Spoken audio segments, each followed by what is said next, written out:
I was all ready to talk about tax reform because the media chatter is that as President Trump and Republicans try to come up with some kind of plan, the president's making life difficult because he keeps shooting down proposals to get rid of popular deductions. But just a minute.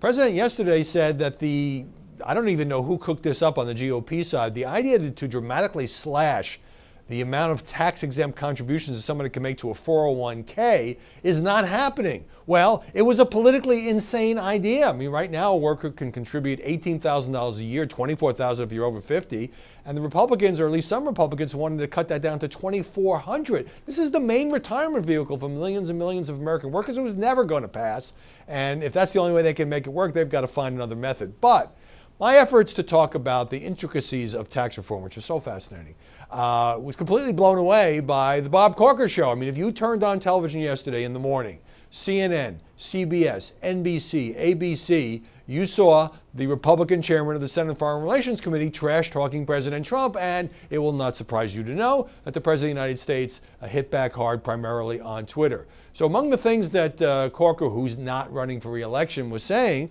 is that the governing mode of this White House is to purposefully divide. On another channel he said, I don't know why he lowers himself to such a low standard and is debasing our country.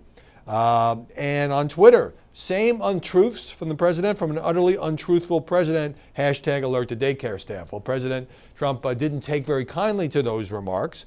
He said Bob Corker, who helped President O give us the bad Iran deal, couldn't get elected dog catcher in Tennessee and is now fighting the tax cuts. Also called him incompetent. He said Corker doesn't have a clue. People like little Bob Corker have set the U.S. way back. Now, I know you kind of feel like you've seen this movie before because there was at least 2 earlier rounds of the two of them slugging it out, and Corker said he's leading us down the path to World War III and all of that. But what was significant about this yesterday is that it was supposed to be a Republican Unity Day. President Trump having a bunch of Republican senators over the White House for lunch. Corker was invited. And then going up to the Hill.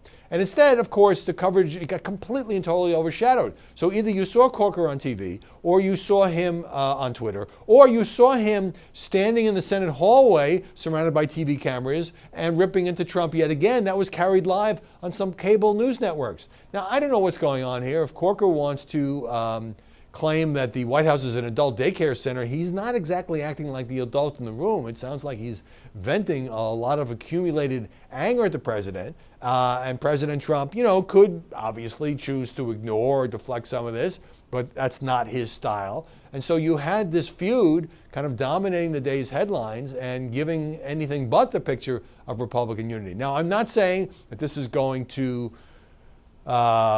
imperil tax reform. I think the Republican Party is under a lot of pressure to get some kind of tax cut through, if not by the end of the year, then early next year. But let's just put it this way. Having the Republican president and the Republican foreign relations guy go at it hour after hour, I mean, this was like watching, the real politicians of the Beltway just slamming each other, isn't making the job of getting consensus on tax reform any easier.